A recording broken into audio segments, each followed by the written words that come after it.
ቴዲ አፍሮ ቆሞ ሲዘፍን ከአፉ ውስጥ የሚወጡ አስፈሪ አውሬዎች ለዛ ለዘፈን በተሰበሰበው ህዝብ ላይ በአፉ በጆሮ ሲጠቀጠቅ ነው ያሳየኝ የእግዚአብሔር መንፈስ። ሕያው እግዚአብሔር ምስክሬ ነው። ይህንን እኔ የሰማሁት ከሽመልስ አብዲሳ ራሱ የሚገደሉ ሰዎች ብሎ የዘረዘረው ታዋቂ ሰዎች መገደል የሚችሉ ሰዎች ኦሬዲ ይሄ እንግዲህ የሚገርማችሁ የቴዲ ስምም ነበር። ማን ነው የሐሙሱ ጌታ? ማን ነው በሐሙሱ ቀን ላይ ፈረሱን የሚላል? በሐሙስ ቀን የሚደበደብ ዲቤ ዘፈን አጥያት ነው ለምትሉ ሰዎች የቴዲ አፍሮን ዘፈን ያካትተዋል? የቴዲ አፍሮን ዘፈን አልበሙን ያካትታል? ምናልባትም ካካተተ እያወቅኩ ወደ አጥያት ገብቻለሁ። ኦርቶዶክስ ቴዲም ታገሰ 8 ዓመት ሙሉ ታገሰ። ሰላም ጤና ይስጥልኝ። ክርስቶስ በአማን ተንሳ፣ ክርስቶስ ከሙታን ተነስቷል። በወቅታዊ ጉዳይ ተመልሼ የመጣሁኝ የቴዲ አፍሮ ጉዳይ በጣም እያነጋገረ ነው። በተለይ ደግሞ ሊገሉት ያሰቡት አካል እንዴት ለመግደል እንዳሰቡም ጭምር አንድ የውስጥ አዋቂ ሰው ተናግሯል። ታዲያ የመዝሙር ካሴት አልሸጥ ያላቸው አንዳንድ ሰዎች ትዝታው ላይ ተነስተውበታል። በተለይ በሐሰት ትንቢታቸው የሚታወቁ ሰዎች ደግሞ አንዳንዶች ተነስተው ደግሞ ከኦርቶዶክስ ቤተክርስቲያን ጋር ለማገናኘት ሞክረዋል። እሱንም እናያለን።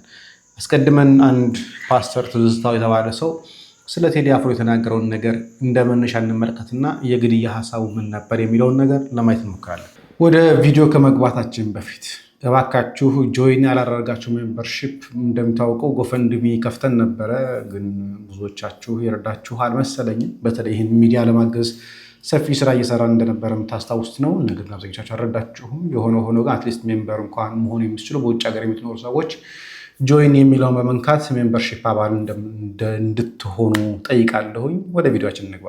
ከዚህ ጀምር ሲዘፍን ከአፉ ውስጥ የሚወጡ አስፈሪ አውሬዎች ለዛ ለዘፈን በተሰበሰበው ህዝብ ላይ በአፉ በጆሮ ሲጠቀጠቅ ነው ያሳየኝ የእግዚአብሔር መንፈስ። ሕያው እግዚአብሔር ምስክሬ ነው። እግዚአብሔር ምስክሬ ነው።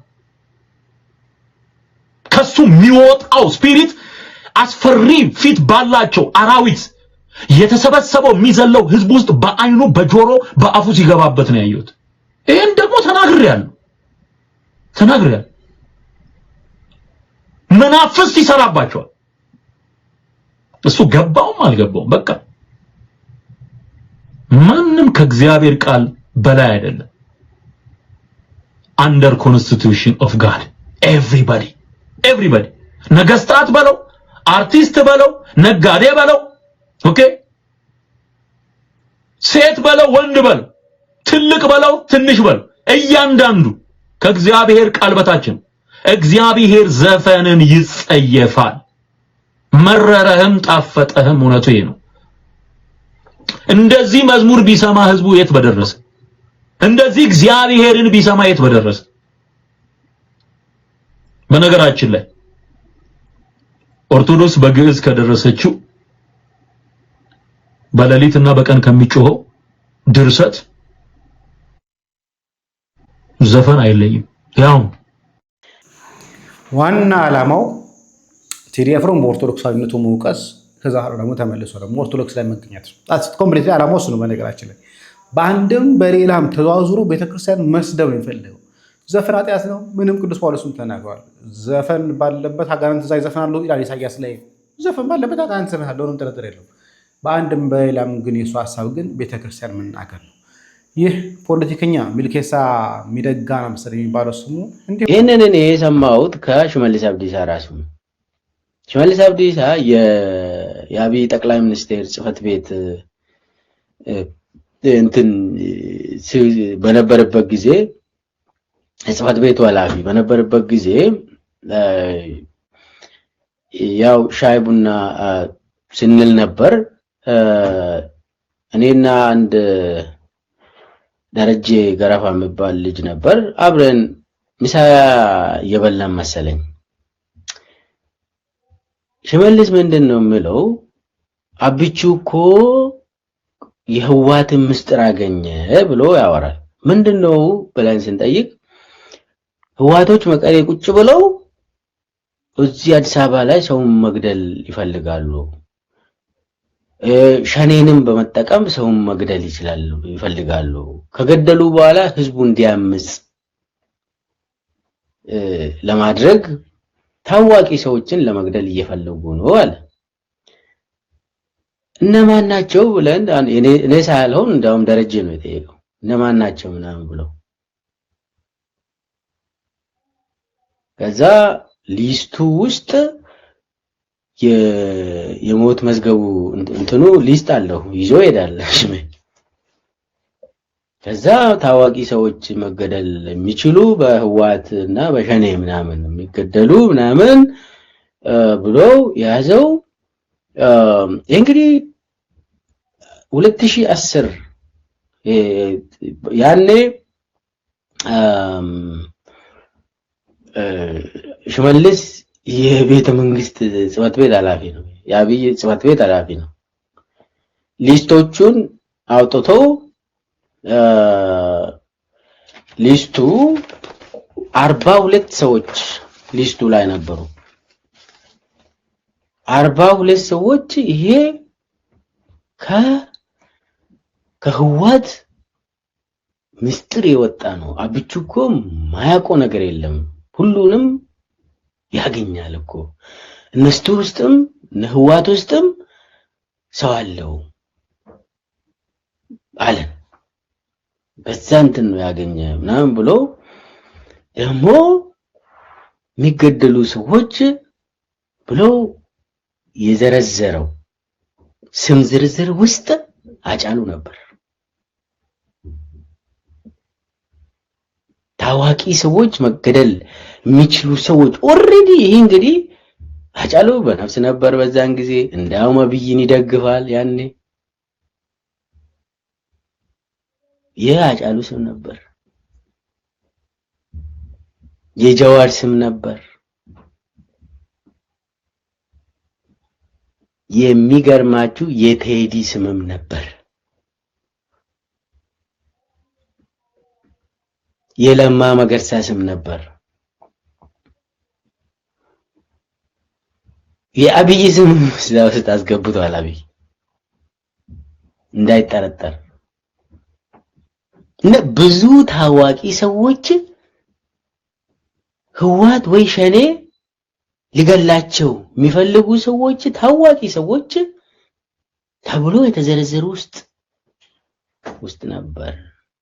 ቴዲንም አጫሉንም ለማያ ነገራችን ላይ አንድ ነገር በደንብ ማስተዋል ያላችሁ ነገር አብይ አህመድ በምንም አይነት ሁኔታ ከሱ በላይ ሊወራለት የሚችል ሰው ምን እንዲኖር አይፈልግም። በምንም አይነት አመር ከሱ በላይ ኢትዮጵያ ውስጥ ፌመስ እንዲሆነ ሰው እንዲፈልግም፣ ከሱ በላይ ታዋቂ የሆኑ ሰዎች እንዲኖሩ አይፈልግም። ከሱ በላይ ሌላ ሰው እንዲወራለት አይፈልግም። አብይ እንዲባል ነው። አብይን ትቶ የሆነ አካል ስለዛ ሰው ደጋግሞ የሚያወራ ከሆነ ወሸቤ ነው ወይ ሞት ነው፣ ምንም ጥርጥር የለም። ያው የራሱ ደጋፊ ለማድረግ ሞክሯል አብይ። ይሄንን በደንብ ስለማውቅ ነው።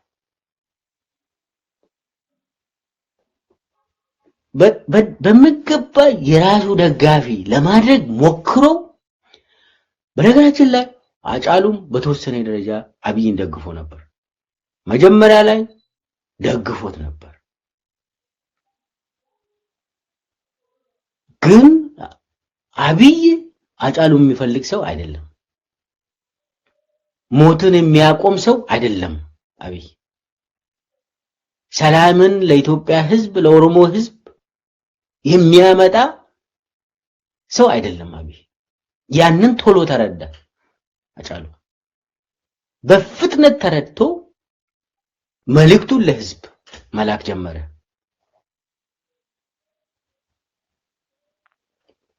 ቴዲንም ለመያዝ ሞክሯል። ቴዲም አብይን በተወሰነ ደረጃ ደግፎት ነበር።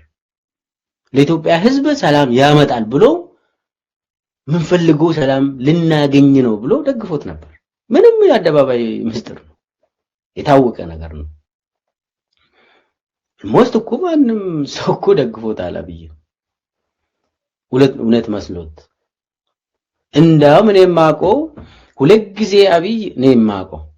ጊዜ አብይ የቴዲ አፍሮ ቤት ሂዶ እራት እንደበላ ልታረም ይችላል። ያለኝ መረጃ ነው የምናገረው። ሁለት ጊዜ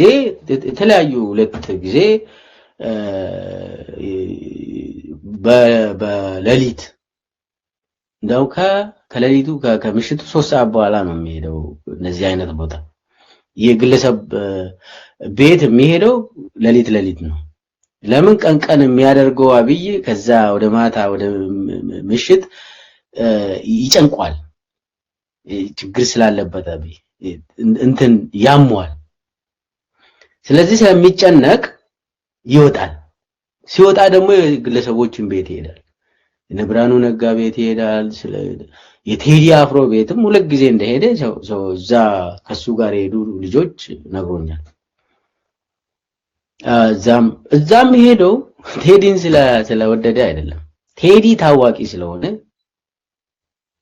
በብዙ ሚሊዮን ህዝብ ዘንድ ስለሚወደድ እሱን ለመያዝ ነው። አንዱ የስልጣን ምሰሶ ታዋቂ ሰዎችን መያዝ ነው ይላል።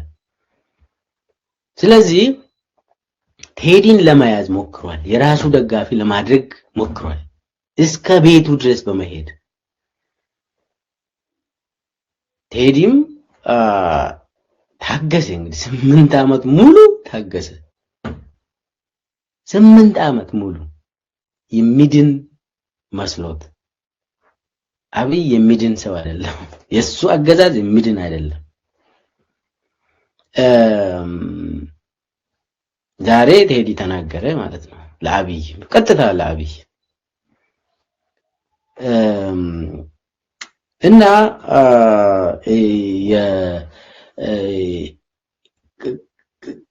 ለዚህ ነው አሁን ታዋቂ ሰዎችን ለመያዝ ይሞክራል። ታዋቂ ሰዎች ደግሞ እምቢ ካሉ ያጠፋል። እምቢ ካሉ ያጠፋል። ይሄ ያለው በምንም አይነት ተአምር አብይ አህመድ ከሱ በላይ ሰው እንዲኖር አይፈልግም። በምንም አይነት ተአምር ሰው ከሱ ሌላ የሚሰማው እንዲኖር አይፈልግም። ስለዚህ ይኮረኩማል። አልሳካለት ሲል ለመጥራት ይሞክራል። አልሳካለት ሲል እራት ይጋብዛል።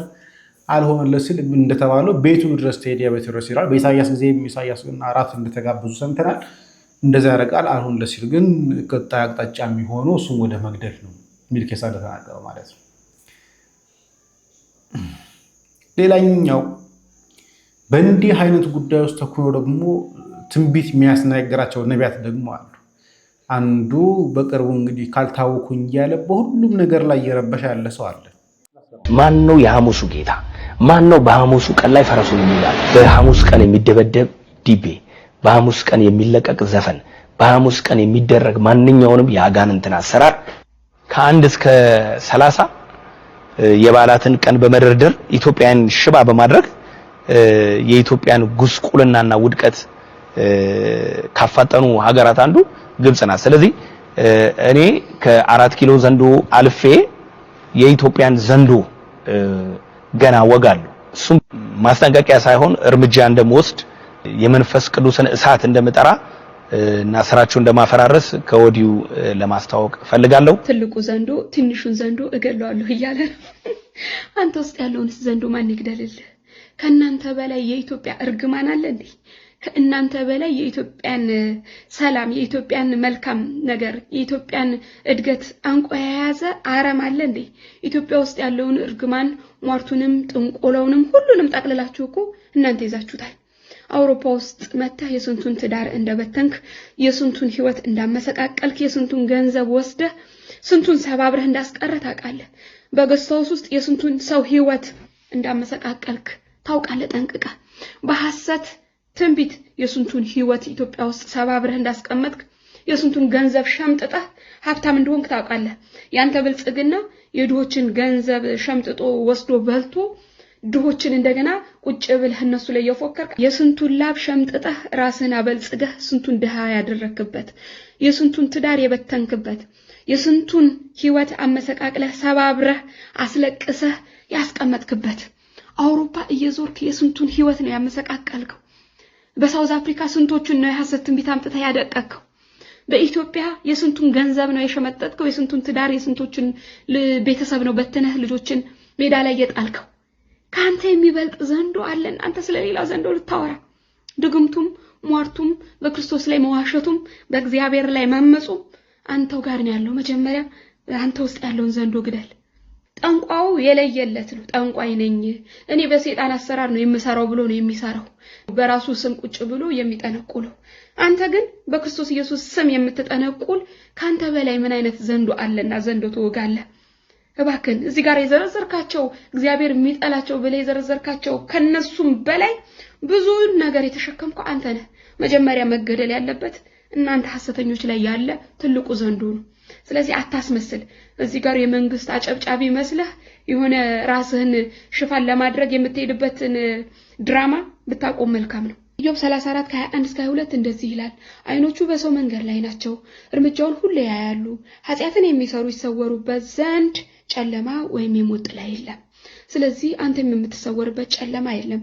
እግዚአብሔር አይዘበትበትም ያደረከውን እያንዳንዱን የምትከፍልበት ጊዜ ቅርብ ነው ለሰራው ሁሉ የምትከፍልበት እግዚአብሔር ይፈርዳል የስንቶችን ህይወት ያመሰቃቀልክበት በኢትዮጵያ በአውሮፓ በሳውዝ አፍሪካ ያደቀክበት የስንቱን ድሃ ገንዘብ ወስደህ ራስን አበልጽገህ ድህነት እያልክ የምትፎክርበት እግዚአብሔር አይዘበትበትም የምትዋረዱት እናንተም ጭምር ናችሁ ዋናዎቹ በቀርብ ከሚዋረዱ ሟርተኞችና ጠንቋዮች መካከል ዋነኞቹ እናንተም ጭምር ናችሁ እኔ ዘፈንና ዘፋኝነትን ያበረታታው አይደለም ጭራሽ ዘፈንና ዘፋኝነት ከምድር ላይ ሁሉ ቢጣፋ ደስታዬ ነው ነገር ግን ከዘፈንና ከዘፋኝነት ከጠንቋዮችም በላይ እናንተ በክርስቶስ ስም የምትጠነቁሉ ዘፋኞች ትበልጣላችሁ ስለዚህ ዘንዶ በቅርብ ቀን የሚገደላል ልክ ነው ልትደበቁበትና ልትሸፈኑበት የምትሞክሩትን ድራማ አቁሙ እግዚአብሔር ከመጣ ክንዱን ይገልጣል የሚያስቆመው ህግም ሆነ ህገ መንግስት የምድር ነገስታት ሁሉ ማንንም የሚያስቆመው የለም በእሳት ይገለጣል የሚጠርገውን ይጠርጋል እግዚአብሔር አይዘበትበትም ዘፈን ኃጢአት ነው ለምትሉ ሰው ግልጽ እሱ ግን አንዳንድ የሐሰት ነቢያት የአብይን ዓላማ ለማሳካት የሚመጡ ይመስላል የሆነ ነገር ሊፈጠር ሲል ቀደሙ ይናገራሉ መረጃ ተሰጥቷቸው ይመስል ማለት ነው ይህ ሰው ዘፈኑ ሐሙስ ሊለቀቅ ነው ሲባል ጧቱን ወይ ዓርብ ማታ ይሁን ጧት ላይ ተነስቶ በሐሙስ የሚለቅ አውሬ በሐሙስ የሚለቅ ዘፈን ያለ ትንቢት እንደታየው አይነት አድርጎ ለመናገር ሞከረ ግን እኮ በኦፊሻሊ እኮ ራሱ ቴዲዮስ ካሳሁን መሰለኝ እየተናገረው አላውቅም ቴዲ አፍሮ የተናገረው መሰለኝ እንደ ነጋታ እንደሚለቀቅ ወይ ደግሞ ሚዲያዎች ሁሉም እየተናገሩበት ነበር ጧት ላይ ስናይ በሐሙስ የሚለቅ አውሬ አገዝቻለሁ አውግዣለሁ አይነት ነገር አለ ግን ጧት ላይ አንድ መረጃ ስመለከት አጠቃላይ ከ124 ሚሊዮን በላይ ቪው እንዳገኘ ነው የሰማሁት ታዲያ የትኛውን አውሬ ያገዝከው የገዘትከው የትኛውን አውሬ ያስከው ብሎ የሚጠይቀው ሰው የለም ሰባብረዋል ይላል ምኑን ቪው እንደሆነ ሪከርድ እየሰባበረ እንደሆነ መረጃ ዛሀበሻም እየተናገረ ነበር የተለያዩ ሪከርዶች የአፍሪካ ሪከርዶችን ጭምር እየሰባበረ እንደሆነ ምኑን የሰባበርከው ግን የሐሰት ነቢያት ስለሆነ እስቲ ምንድን ያደረግከው ይህን ትንቢት ተናግረህ ምን አመጣህ የሚለው ሰው ግን የለም ወደ ቤታችን ልምጣ ዘፈን ኃጢአት ነው ለምትሉ ሰዎች የቴዲ አፍሮን ዘፈን ያካትተዋል የቴዲ አፍሮን ዘፈን አልበሙን ያካትታል ምናልባትም ካካተተ እያወኩ ወደ ኃጢአት ገብቻለሁ ኦርቶዶክስ ያ ሁሉ ሚሊዮን ህዝብ ተንጋግቶ እየናፈቀ ጠብቆ ዘፈኑን የሰማው ደግሞ ኦርቶዶክስ ሊሆነ ስንለካ ምን አይነት ወንጌል ነው ዛሬ ያለው የክርስቶስ ማያረግ የክርስቶስ ትምህርት ያለው ነገር እንድንጠይቅ ያደርገናል በፍሬያቸው ታቋጫላችሁ ስለምን ሳምንት አልሞላውም በማማት እርግጥ ነግሮናል እግረኛው ሚዲያ ቤተክርስቲያኒቷ ቴዲ አፍሮን ክቡር ብላ እንደምትጠራው ለብጽዕናም እንደምታስበው ሲነገር ዘፈንና ዘፋኝነት ቤተክርስቲያኒቷ ጋር ምን ያክል ህብረት እንዳለ ያን ሰዓት ወለገጽታ እንደሆነ ነግሮናል በኢትዮጵያ ኦርቶዶክስ ተዋሕዶ ቤተክርስቲያን ጥብቅ መልእክት አለኝ ቤተክርስቲያን የወንበዴ ዋሻ አይደለችም የዘፋኝ ዋሻ አይደለችም የዘፈን ዋሻ አይደለችም ቤተክርስቲያን የእግዚአብሔር ቤት ናት ቤተክርስቲያኗ የዘፋኝ አድናቂ አይደለችም ቤተክርስቲያን የዘፋኝ ደጋፊ አይደለችም